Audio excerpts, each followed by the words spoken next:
Nope. Yep. Nope. Yep. Hello, everybody. Welcome to a new episode of DFV. I'm your co-host, Black Cinephile. And I'm your co-host, Brad. Yes, that is Brad. And on this one, we got another special one. I mean, we can't get away from this guy.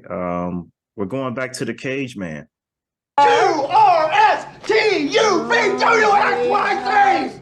Yeah, every single time a new Nick Cage movie comes out, it basically comes down to we both go, hey, you're going to see that, right? Yeah, I'm going to see that one. Of course I am. Cool, we should do an episode on that. Okay, cool, let's do an episode on that. Listen, the stars just aligned with this one because obviously we both saw Renfield, and spoilers alert as we go forward here. But another film that we watched here, Vampire's Kiss. This is a film I've always seen memes about. I've always seen like clips of best Nick Cage films or best Nick Cage scenes, and a lot of them come from this movie. I said, I think this is the perfect time for me to find an excuse to actually watch this movie. Okay, so this is your first time watching Vampire's Kiss. I assumed it was yours too. No, I saw it long ago, but it was one of those movies where it's so over the top that it feels like scenes from it are just from different movies. Yes. Listen, the thing with this movie is it has so many good scenes that I saw. I said, I imagine what is that movie? Because like every different clip I see, it's like it just feels like a different type of vibe. Like I gotta know what this movie is. So then when I finally saw it, I said, okay, now I've seen it. Yeah, I thought this was a good excuse to finally watch this movie because they both deal with Nick Cage being a vampire. Yes. The stars just aligned on this one, man. The cinematic stars aligned. And I feel like it would be a disservice to not talk about Vampire's Kiss first before Renfield. Like to see the first iteration of Nick Cage playing a vampire, to see today 2023's iteration of Nick Cage playing a vampire. Yeah, I have to agree. If we're gonna start somewhere, we got to start with Vampire's Kiss. Absolutely. All right. So I'll take the kickoff with this one. So Vampire's Kiss, man. 1988 film directed by Robert Bierman. And it follows Nick Cage, who plays a kind of a yuppie literary critic by the name of Peter Lowe. And he's a man one day after bringing home a fine looking lady, finds a bat in his drapes. Obviously he kind of shoos it away or tries to shoo it away. And another night in the same club where he met his the fine young lady, he meets another lady by the name of Rachel, who is a seductive vampire. Lowe brings her back home, not really knowing this. She bites him, and over the course of the film, we see Peter kind of descend into madness, not knowing whether he's really turned into a vampire, if he's going insane, or both. The movie plays his cards pretty close to his chest until we get to the end. But in a crazy over-the-top nutshell, that is Vampire's Kiss. Dude, I had the hardest time watching this movie. Really? It's like, you know me. I mean, you know me, man. You know I love me some Nick Cage. But I'm watching this movie and I'm like, I kind of felt like, I know what you're gonna say. I felt like when I was watching Joker. A little bit, not as bad as Joker. Not as bad as Joker. I mean, actually, Joker's not as bad as this. Joker's actually a decent movie, but it's like where Joaquin is great. I'm watching the Joker film like I don't know about this one. I'm watching Vampire's Kiss, and while Nicolas Cage is great, Nick Cage is on classic Cage 10. He's giving it his all. Even if the material has kind of like jarring tonal shifts, he's still Cage. And I'm watching the movie, I'm like, I can't get past how batshit crazy this film is. Like, pun intended. Like, I don't know what the hell is happening. Like, I kind of had a hard time with this one, man. Yeah, I can see that because this movie is incredibly over the top. So basically One thing I will say is the way that they play off Nick Cage's character Low going through absolute madness with being like bipolar and everything, where he's basically chasing down his assistant and then apologizing and then going home and then just being fine and then all of a sudden going into like a psychotic rage and screaming at invisible people. The way that Nick Cage portrays it is only Nick Cage can do it, where it's just so over the top insanity on these scenes. But when you go down and look at like the writing and like the dialogue and stuff, the dialogue in this movie is terrible. All of it is god awful. Don't even get me started, man. It is like, listen, it's terrible, but I love the way Cage delivers it. Like listen, his therapist scene in the beginning where he's describing the bat incident and his therapist is looking at him crazy. He's like, I was chasing the bat out of my drapes. Give me a break here. Like I love his yuppie accent throughout this movie. Oh my god, that accent! It's still so weird. Like I know I've seen clips of this movie forever and everything, and every time a clip pops up, I always forget the accent he has in this movie, and it always throws me off because it's just such a. It's not even like a yuppie accent. It's just a weird accent. It's a dudeish accent disguised as yuppie. Like that's what it is. It's a bro accent disguised as yuppie. Yeah. And it does not work. It just doesn't work.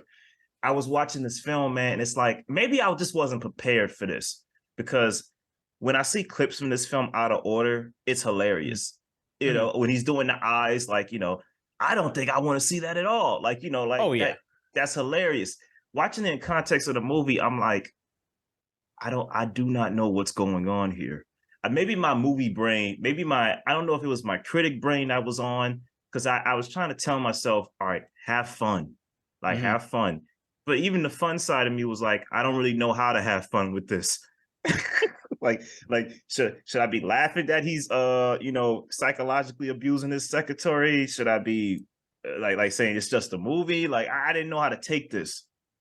Yeah, the whole plot line with him and the secretary where she's trying to find this file and he's basically just harassing her the entire time about how she misfiled this one thing. Meanwhile, the person that the file is for is like, oh yeah, I'm going to be out of town for a couple weeks. It's going to be fine. Once I get back, we'll jump into a call and we'll figure it out. So don't worry about it. It's all good. And then he'll turn to his assistant and be like, did you hear that phone conversation? I couldn't get a word in edgewise because he is so upset and we're going to lose him as a client. Like the psychological warfare that he pulls on his assistant, it's not even like a comedic sense or anything like that. It's just mean. It makes you feel sad for her. Oh yeah, absolutely. Especially everything that happens to her. Like the scene where he like corners her and everything like that. I will say when he pulls the gun and he thinks, oh yeah, this is the proof that I'm a vampire because he shoots himself with the blanks and he survives is absolutely brilliant. Yeah, I didn't catch on to that at first. When I looked back at what happened, I was like, you know what? That's a brilliant twist. If you're trying to like show how this guy is going mad, that's a brilliant twist. I like that. But the thing is, I just think a film like this can happen.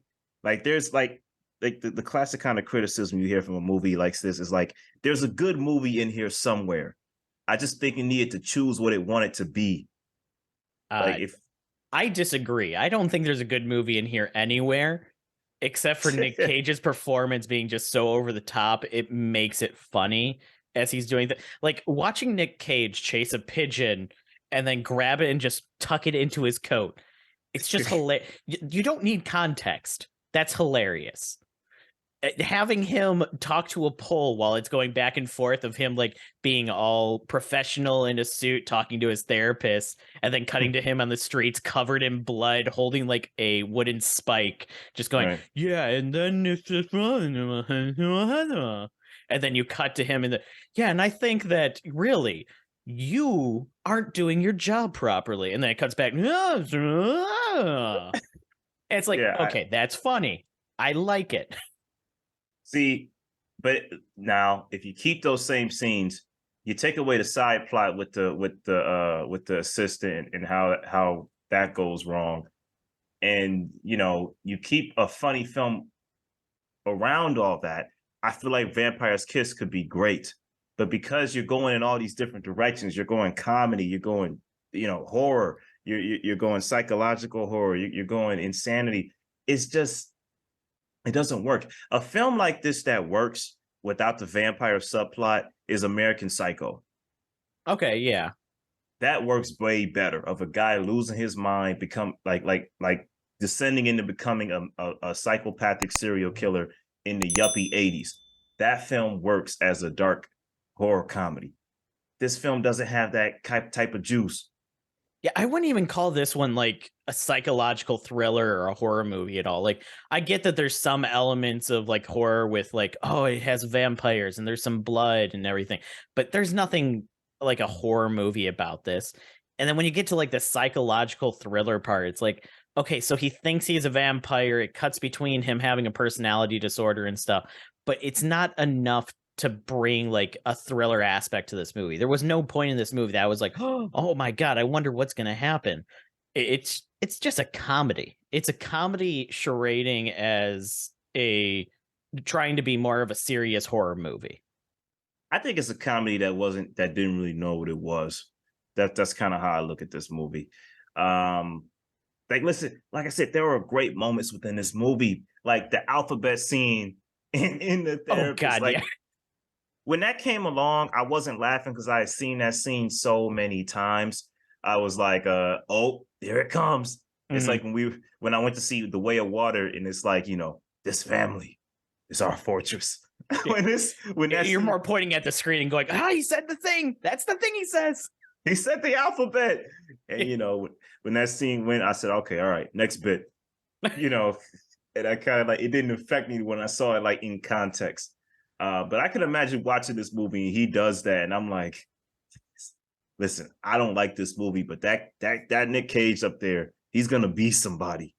Like, he's giving it his all in this movie. Yeah. Yeah, I will say the first time that I watched this movie, it was prior to me like getting into Nick Cage's performances and everything like that.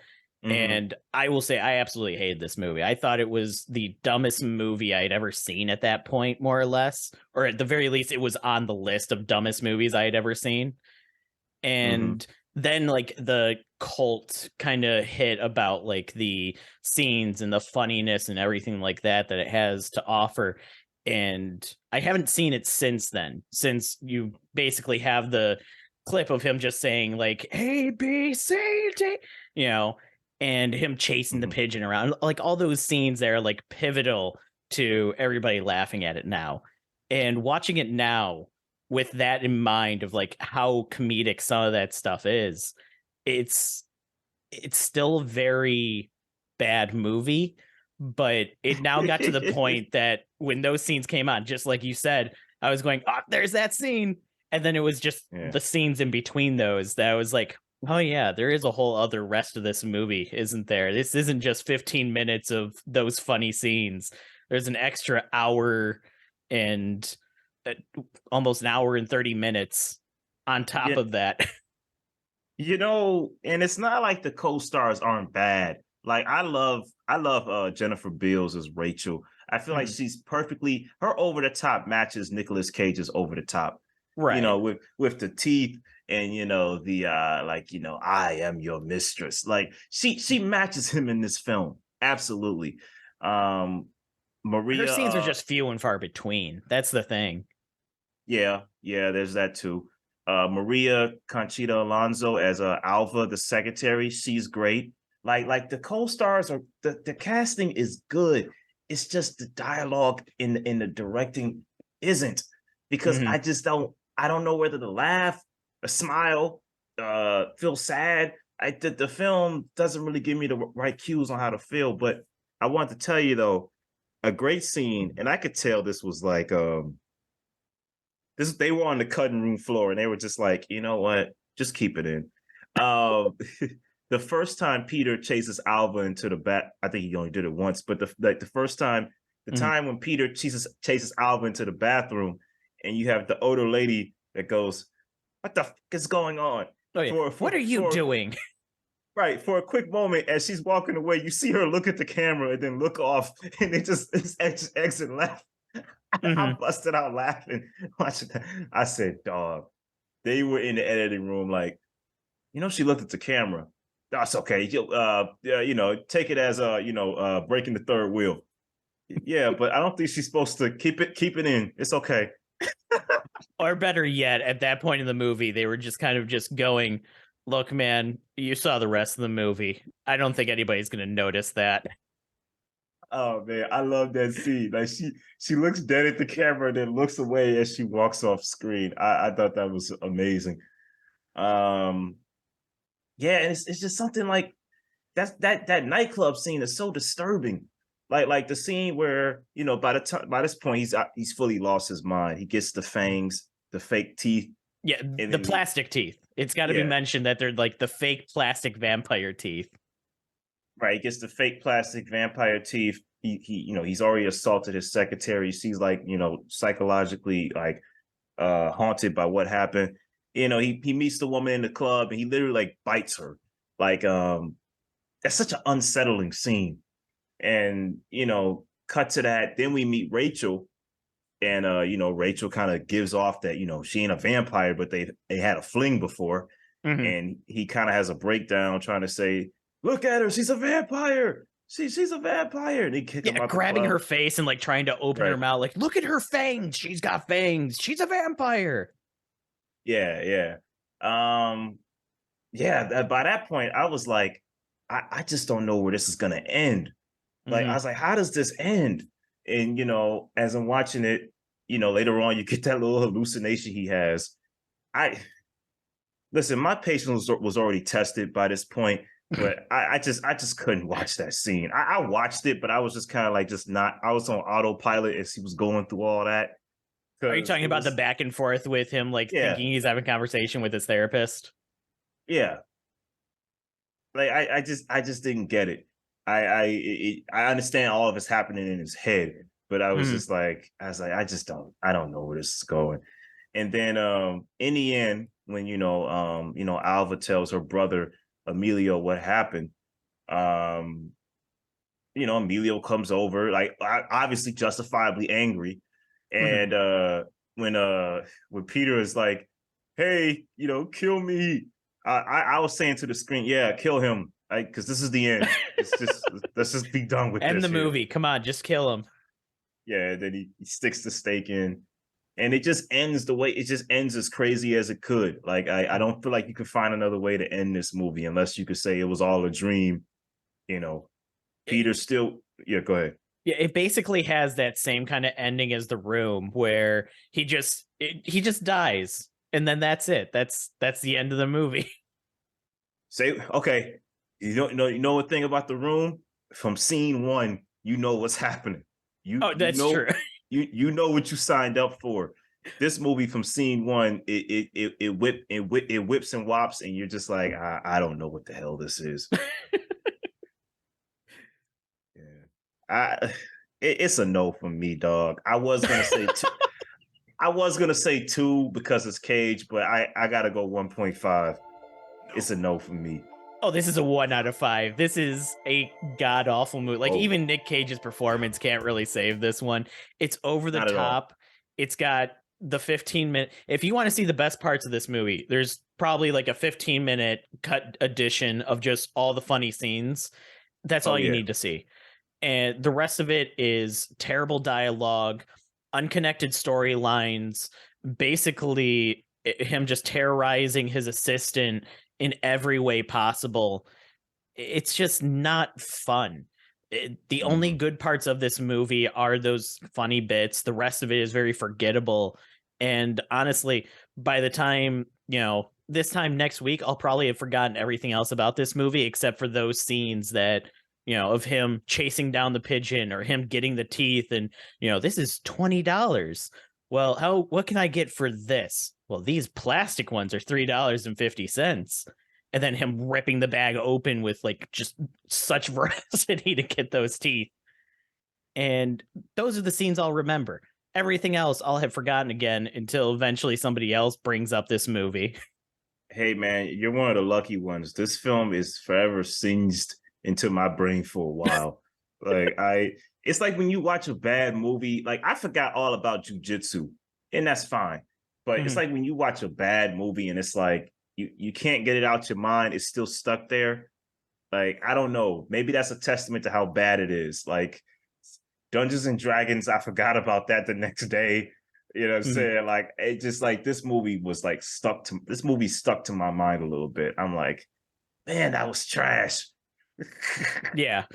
Yeah, I would be surprised if you remember most of this movie by next week, because I don't know when you decide to sit down and watch it. I watched it on Friday night, and basically I had to run through a couple of the scenes again to remember them, even to do the podcast today. I watched it yesterday. Okay. I don't know. I might forget it by Friday. Who knows? But I just know I don't know. It's like when you watch a bad movie and you just can't get it out your mind. Like, dang, that was bad. Just go onto YouTube and watch the clip of him chasing the pigeon for 15 minutes, and you'll be like, okay, I forgot everything else now. It's just this. Yeah, all right, I'll check that out. All right, let's move on. So that brings us over to the second movie today, Renfield. Once again, starring Nick Cage, this time playing the actual Count Dracula. We follow his familiar known as Renfield, who has been taking care of him ever since they first met back in the early, I want to say like 1800s or so, making him a couple hundred years old at this point, having taken care of Dracula the entire time. And basically, he is fed up with taking care of Dracula. He wants to be able to settle down, have a normal life, especially given that Dracula is now changing from wanting to just survive to wanting to take over the entire world. And Renfield has no options to stop him outside of just stopping being his familiar and making it so he has no way to contact the outside world. And the entire movie basically is a analogy of abusive relationships as well as the Dracula storyline. And it's absolutely done fantastically in that regard. But that is the kind of bare bones plot of this. So throughout a lot of the movie, we see Renfield going to abusive relationship kind of counseling meetings and everything like that to try and find a way outside of this. At first, he's using it as a way to find bad people to bring to Dracula to eat by finding the people that are abusing the people going to these meetings. And I think that's a great plot line already of creative writing of oh, how is he finding these people? Oh, he went to abusive relationship meetings and literally found the people that were abusing people and brought those people to Dracula. So he was kind of seeing himself a little bit as a hero with all the terrible things he was doing. And yeah, it's this movie, if we're talking about when it comes to plot lines and everything like that, this one is a very tight movie when it comes to the plot and everything. It basically is, here's Dracula's familiar. He's trying to get outside of this relationship. He finds it to be very abusive. Dracula is not having it. And then Ben Schwartz shows up as this bratty little kid and is absolutely hilarious throughout the entire movie as well. Hated him. I that's a testament to his acting. But I hated him. I was like, I hate this guy so much. I hope he gets a gruesome death. Like this dude, I not like Ben Schwartz, but I just hated that character. I mean, I love his introduction. When he popped in, I'll be honest, I skipped the trailers for this movie because as soon as they were like, yeah, Nick Cage is going to play a vampire and it's going to be like an abusive relationship thing between him and his familiar, I was like, okay, I'm in. I don't need to see any footage. So I didn't even know Ben Schwartz was in this until he showed up, and I was like, oh, that's going to be a great cameo. I like that. That's fun. And then he just continued being in the movie, and I was like, oh, this is wonderful. Yeah, no, I didn't know he was gonna be in it either, to be honest with you. I wanted to say to you that yeah, this movie, dude. Dude, I generally overall like this movie. Like, I don't know if I say the plot is tight, but I say the plot just works. I mean, it's a very generic When act I say one. it's tight, I mean it doesn't drag out. So it knows Oh, what it's okay. trying I to be. got you. So it's It's to the basically point. it's very to the point. I It got you. doesn't have like a its B plot is very connected to the A story with the whole like mafia and Dracula kind of teaming up with them.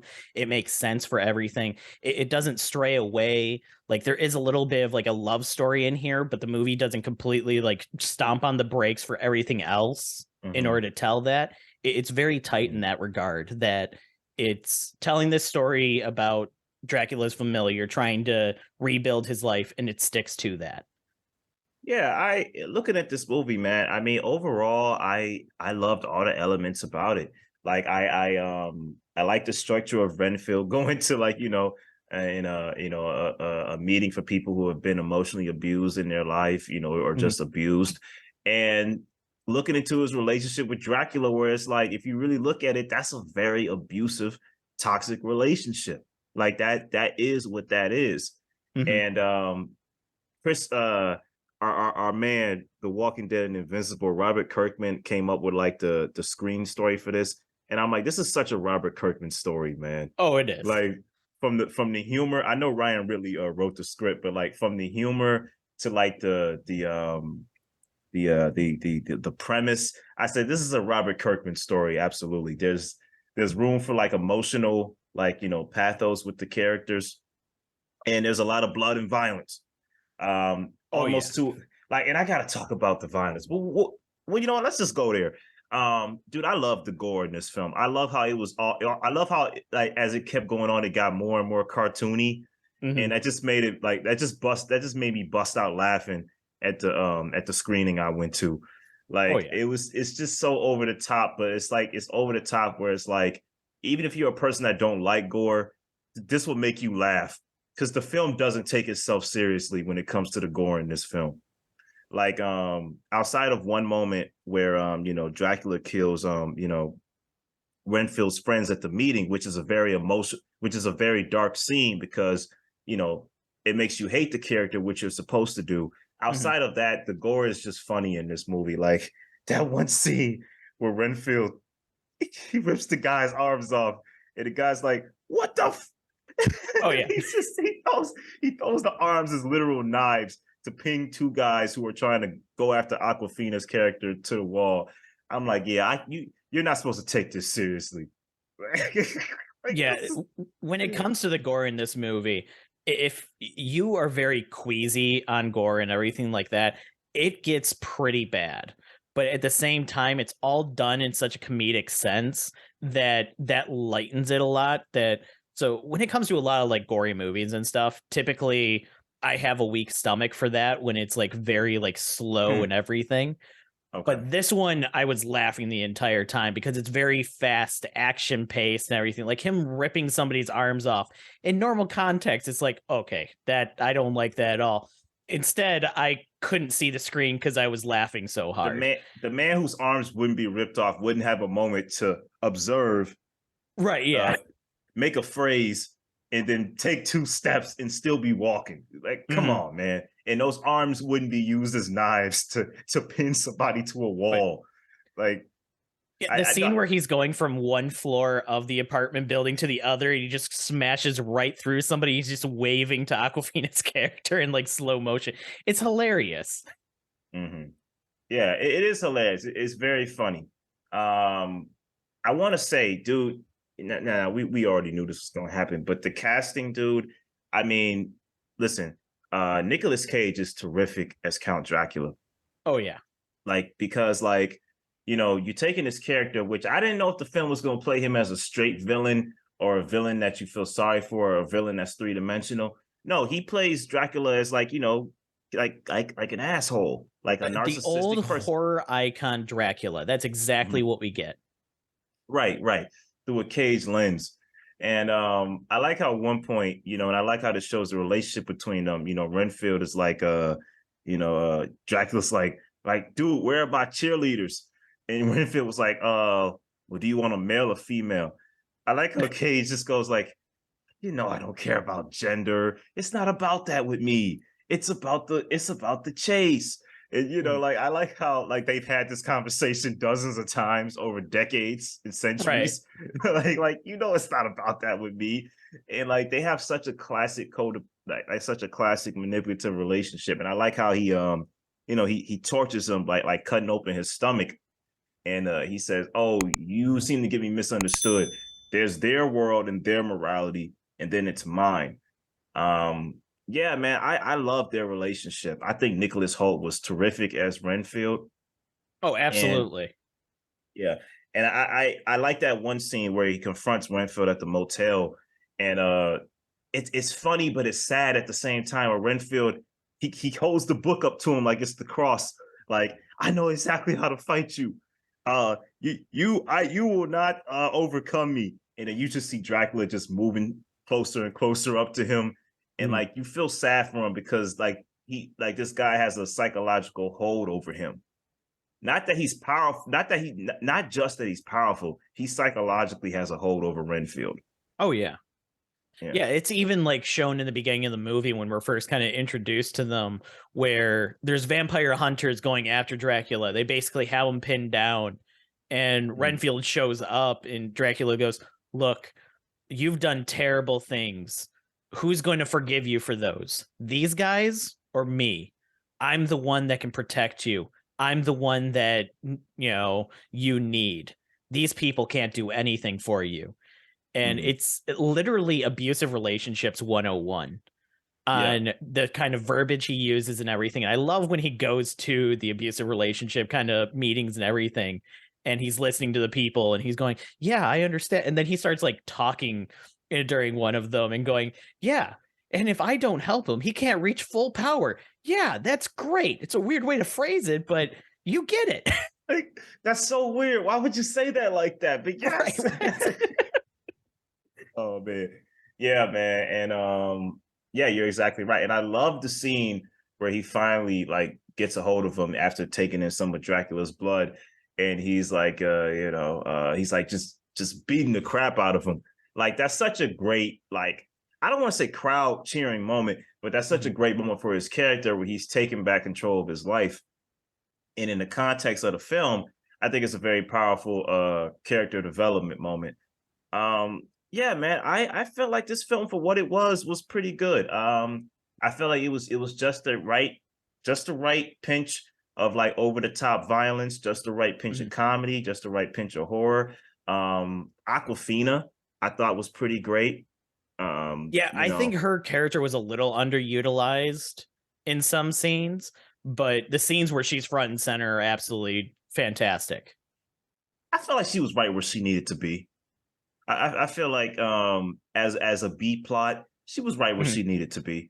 I didn't feel like she was underutilized or overused. She was the right levity to Renfield. Yeah, and Ben Schwartz. So I like Ben Schwartz in this movie. I just hated Teddy. So like I like how Teddy, when he first crosses paths with Rebecca, this man is just running with the coke in his arms, like, "I got a prescription." Oh yeah. Also, he's throwing it at her as she's chasing him down. Right.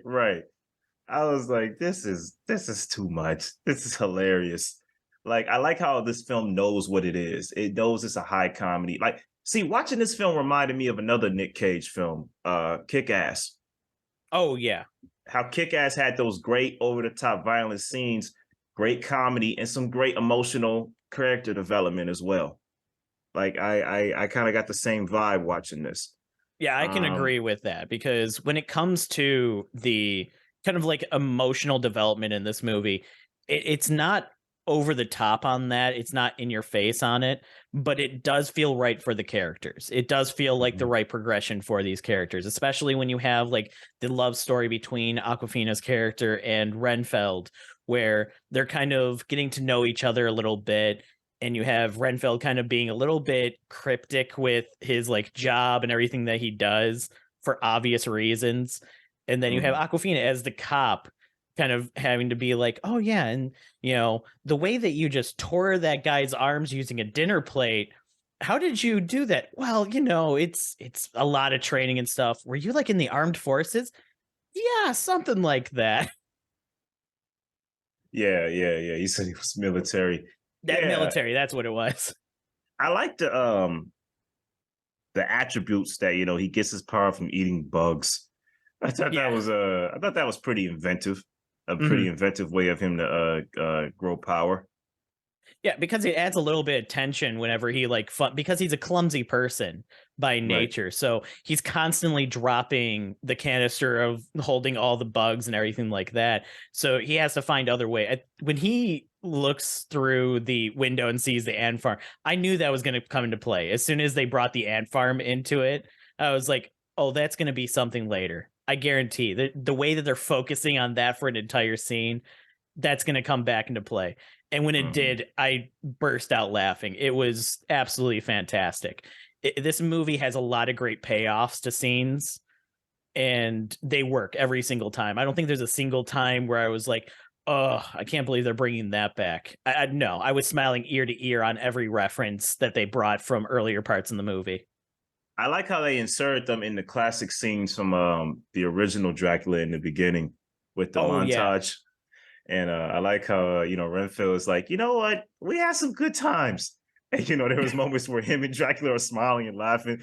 He says, but, it's been very torturous. And that's exactly how an abusive relationship goes. You think like, there were good times in between the screaming and the beating and the gore, right. Yeah. Yeah, and even then, there's some of the like subtle jokes in this movie, like the welcome mat at Renfield's apartment, where he gets home and Dracula's inside his house, and then he just looks down and say, "Welcome, come on in." And it's like, oh, that is a perfect way to like play on the whole vampires need to be invited in kind of thing, while still allowing him to show up in his house. Yeah, I agree. I see, dude. I even like the happy ending. I even like that he was able to bring everybody back with Drax's blood, and you had the one leader. He's like, yeah, man, so great of you to bring us back from a place where we seen some things that we'll never be able to forget. Yeah, but hey, great session, guys. Like, I love that, man. Like I thought I was very satisfied in the end. I'm like, that was a nice, good, over the top B movie. Yeah. Also, the way that they kill Dracula and everything, where they have no idea what they're doing.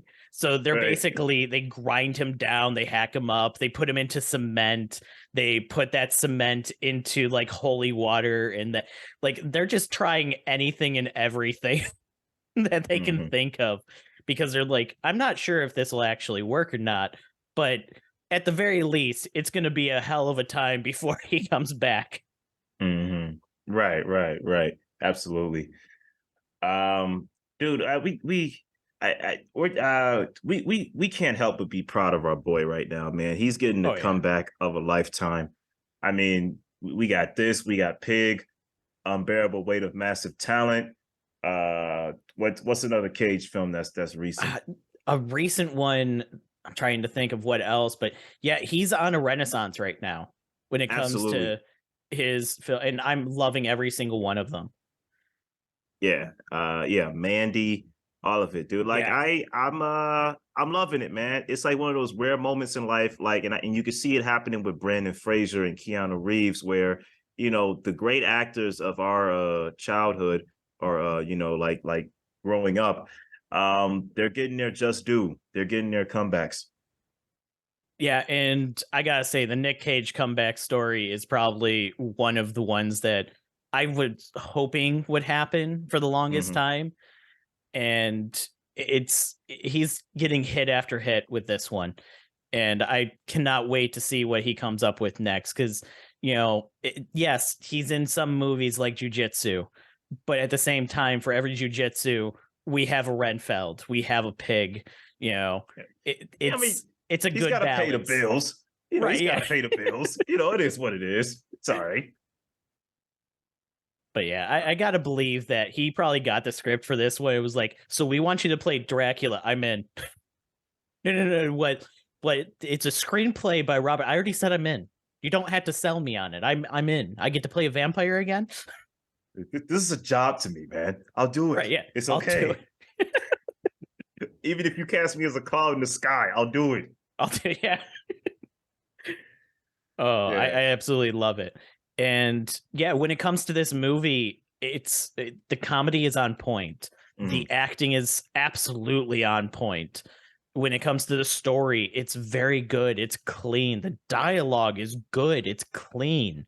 The gore and everything, the action scenes are over the top. They're fun. They're enough to like make you kind of like cheer a little bit at certain moments. There's enough to make you go, oh, that, you know, that hurt. And it continues going. And then it even has like some gross out aspects that turn out to be kind of cool. Like him eating bugs. It's like, oh, that's gross. But at the same time, the movie plays with it so well that you're not going, ew, every time it happens. You're like, oh my God, this is going to be great. You know, you get pumped up watching him eat a worm. And it's like, that's a weird thing in a movie for you to be like, oh, this is going to get good now. Absolutely. Yeah, I totally agree. Yeah, man, if I'm gonna look at this, I don't really have that many complaints.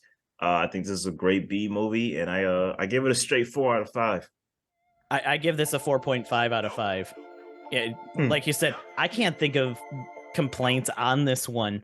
It's trying to be a B movie. It's trying to be a funny Dracula movie, and it hit it on all records. It knew what its goal was. It hit that goal perfectly.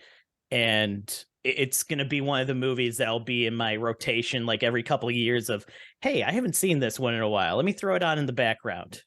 You know, I needed this movie, man, because if I saw Vampires Kiss and this sucked too, I wouldn't have been a happy traveler, man. This would have been the first Cage episode where I would have just gave you the straight stone face the whole way through. Yeah. Like, yeah, I can't even give it to my guy on this one, man. These movies is trash.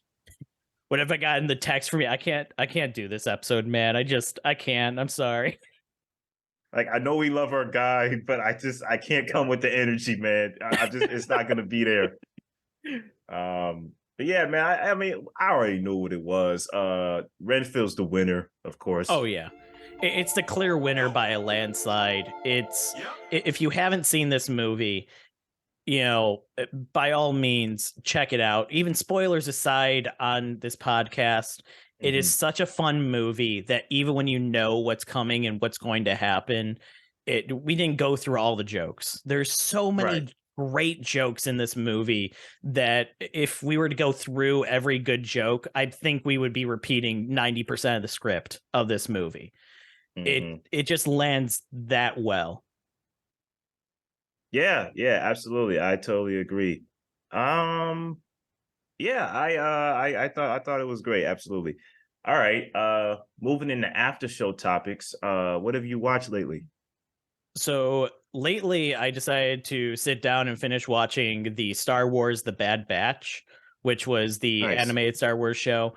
With the Star Wars Celebration just finishing up, they just announced that season 3 is coming, the final season and everything. So I was like, okay, I gotta sit down and finally watch season 2.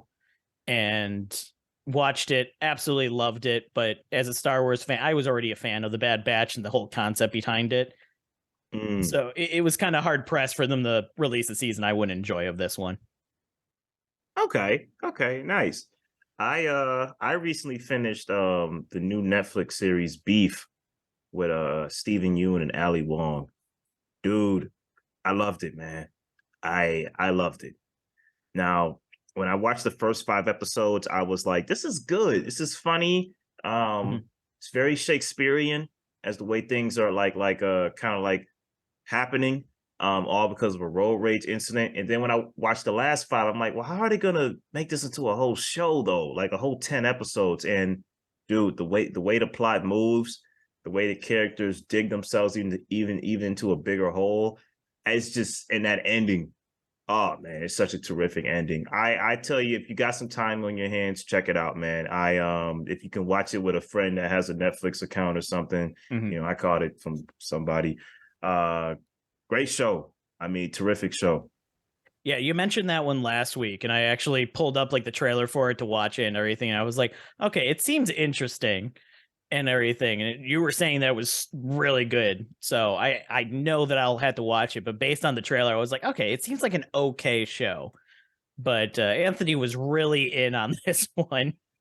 Yeah, like I didn't even see, to be honest with you, I didn't see a trailer. I just saw, okay, Steven Yeun's involved, Ali Wong's involved.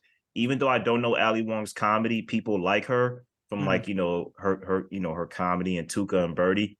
And I like me Glenn. I like me some Glenn. Oh, I mean, yeah. I don't call him Glenn, but I like me some Glenn. So I said, okay, all right, I'll check it out. And the A24 is producing it. So that was a selling point too. A24 puts out a lot of quality work. So that was the selling point. And once I got into it, I'm like, dude, this is good. Like this is a good movie. Yeah. Well, TV show. I'm sorry, TV show. But it runs like a movie when you watch it back to back. I know people say that about a lot of shows, but it really does. yeah.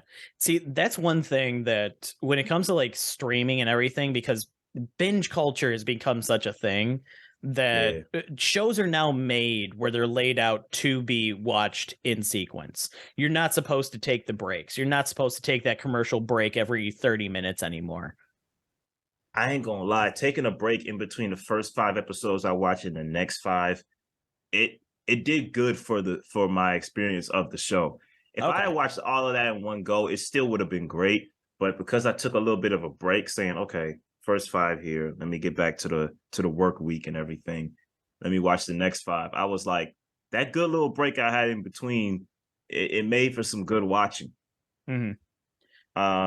I ain't gonna lie, man. Sometimes I do miss watching the self-contained episodes type of shows. You know what I mean? Like The Shield, and I still got to check out The Blacklist because I heard that's awesome.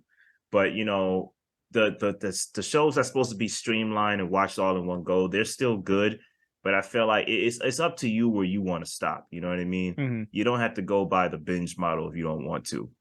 Yeah, and I will say, like, I don't know if other people have the same thing when they're like binging through a show, but I'll retain so little about it sometimes when it comes to season. Like, I'll remember pivotal moments, but like Orange is the New Black, that's one that every season that came out, I binged right through the entire thing the weekend it released. Looking back, I remember some scenes of that show, but overall, if you asked me to do a plot synopsis for like season 2, I couldn't do it. I can maybe mention a couple scenes that I remember from it, but then you can go back and be like, hey, explain season 2 of Community to me, a show that I was watching week by week as it released. And I'll be able to describe almost every episode that was in that season. Right. Absolutely. Yeah. Orange is the New Black is a great show. It is very addictive. That's a compliment to it, but it also works against it when you binge it because you're inhaling everything. And besides very pivotal plot points, I can't really describe to you what happened in the last season I saw, except for where it left off. You know what I mean? And like it shows that the show made me binge it and made me like consume it. But it's like I'm like, I didn't really have time to breathe when I was watching Orange is the New Black because of the binge model. Yeah, like I enjoyed it the entire time watching it, but my retention of it is just completely out the window. Right, absolutely. I understand that. I can totally get that. That's very understandable. So I meant to ask you, did you ever try out the new model for Moviepass? I did not. I saw it come up and everything. I have A-list. That's really all I need when it comes to going to the theater because you was so into it though. You was telling me I was excited for Moviepass to come back and everything because it was such a broken system before that it was great. And the new system is not broken enough for me to get excited about it, I guess. Okay, it's a bit more controlled now. It's a lot more controlled now. It's not the same as being able to be like, oh, I'm going to see a movie every single day. Because when Moviepass first came out and everything like that, I'll be honest, there were movies that I probably would have never heard of that I was like, I got nothing going on today. What's playing in the next 15 minutes? Dude, Awesome. I'll go see that. I saw Good Time with Robert Pattinson on Moviepass, dude. Mhm. And I had to go to a certain type of theater to see it. If I never had Moviepass, I would have waited for that to come to streaming or DVD. Yeah. It got me to see films like that. Yeah, it definitely. I don't want to say that Moviepass revitalized like the movie going experience for a lot of people, but I think it did because going Oh, to it movies absolutely did. prior to Moviepass and then going to movies after Moviepass, it completely changed things. And the fact that even now we have AMC's A List, there's a couple other theater chains that have their own little membership things, and it brings an easier way for people to enjoy movies because let's be honest, if you were still charging the $12 to $15 per ticket, I'd maybe see a movie on a Tuesday every once in a while, and then I'd see the Right. big ones like the Marvel movie. The rest, it would be streaming. You know, I wouldn't have gone to see Renfield in theaters. I would have waited for it to come out onto streaming, but because I have A List, it's a lot easier. I mean, that one I got to see a screening of, which is always nice. Right. But the fact that if that didn't exist, A List is the only reason that I would see those kind of movies. Yeah, no, I totally agree with that right there. And yeah, like Moviepass, I will say it did revitalize going to the movies because without Moviepass, we wouldn't have had A-List, which was kind of like a direct hit to Moviepass, like on AMC's part. Like, no, we're gonna do our own thing here. Yeah, Moviepass had me going into certain theaters like the Maple Theater.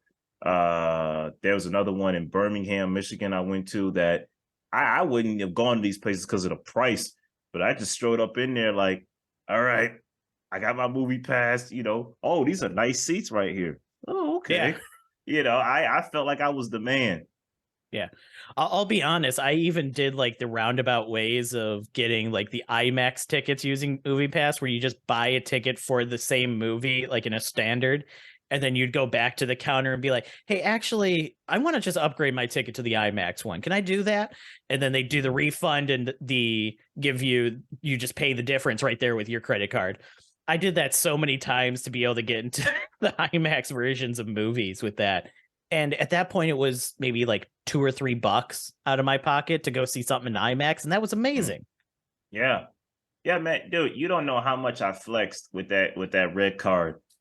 Like, we'd be at the movies, me and my then girlfriend. I'd be like, don't worry, I got it. Yeah.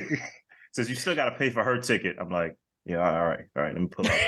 Let me pull out the other card. Like, okay. Yeah, I remember like back in the day when that was like at its prime and everything like that. I was doing the 8-Bit Waffles podcast. And when we would go to like the podcaster meetups and everything like that, that was basically our intro was, hey, we do the 8-Bit Waffles podcast. By the way, have you heard of Moviepass?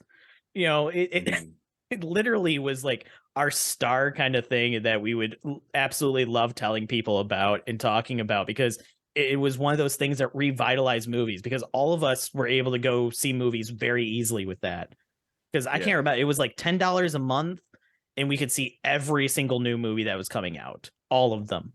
Yeah, it was amazing. I remember I was at my second part-time job back then, and I was talking with somebody. I saw the advertisement for it. I don't know if it was from the AV Club or who posted the article, but it was like they're doing a subscription model for movies where you get one movie a day for $10 a month. I said, that sounds amazing. I haven't been my times of going to the movies, I was like going to like Star Southfield for the low price, the uncomfortable seating, you know what I'm saying? Like going to see movies some nights or whatever, but I wasn't going like that. And I remember telling a coworker, like, I think I'm gonna sign up. She was like, I don't know if that's gonna last. I was like, well, while I was going, I'm gonna be using it. Right, yeah. Yeah. See, I found out about it because prior to them having that amazing deal, MoviePass did exist where they had like different tiers where it was like you can see 4 movies a month for $20 a month and stuff. And it was always like on the back of my mind of like, hey, I could do this, because then it comes out to, $5 a ticket, or if I do a lower tier, it comes out to like $7 a ticket. And that's still pretty good based on like normal. And, there's usually like 2 movies a month that I'd want to see. So that'd be worth it. And I remember getting the early invite to the beta program because I was on their email subscription list of like, hey, we're going to start a new tier for $10. You can see a movie a day every month. And I remember signing up for it. And I was one of those first people to get a red card. Like back when you could sign up for it, it would be in the mail the next day kind of thing. And I remember telling people about it. I was like, you got to sign up and do this. And other people were like, dude, it's been like a month. I haven't got my card yet. How long did it take you? I got mine in like 3 days. I don't know what your problem is. Because by that point, so many people were signing up for it. It was the envelope it came in too. It came in such a nondescript, like regular envelope. Yeah. Because I expected the envelope to say Moviepass. And one day I got an envelope, and my mom's, because I was still with my moms and pops at the time, they was like, "Oh, hey, you got an envelope here with your name on it." At first, I thought it was like a bit like some like advertisement or something. And I felt something in it. I said, "Hold up!" I opened it. This is the Moviepass card. They looked at me like, "What? What?" they didn't know what I was talking about. I was like, "This is the Moviepass card." It came in some kind of like regular it was a regular kind of like credit card envelope where it was non-descriptive. It was supposed to be kind of a secretive thing where if you didn't feel the plastic through the envelope, you wouldn't have guessed that it was. Yeah. I would have just threw it away because I'm like, I don't just, they're trying to sign me onto some like account or something. Like I would have threw it away. But yeah, those were good times, man. I love those times. Then, we're not going to do a whole recap on Moviepass, but that peak pricing thing, man, I was already on A-list by that time. I already switched. Yeah, I'll be honest. As soon as like Moviepass changed, so it was really only working at MJR, and it only worked at certain MJR locations. And I think the only one that worked for me was the one that was like at Partridge Creek, which that one was already a weird theater because the theaters were so small, and I was not a fan of that theater already. So when it was like, yeah, you can only go to this one theater you're not really a fan of, and it's like, okay, I think I'm gonna cancel. Yeah, it was a huge jump to go to A-list because I was like, I love AMC, but I was like, but I like me some MJR too. But I said, let me just try it, and I've been signed on ever since. No looking back. The fact that AMC A-list was like Dolby. We got a new Dolby theater IMAX. In town. IMAX. Yeah. It's all there. Everything's included, unless it's one of those like specialty movies from. I'm trying to remember what they're called. That Fathom events. Fathom events. Yeah. So unless it's one of those, it counts. Yeah, I was sold. But good times. All right, y'all. Great episode of DFV here. Don't forget to like, share, and subscribe. Don't forget to watch movies, talk about movies, and y'all take care.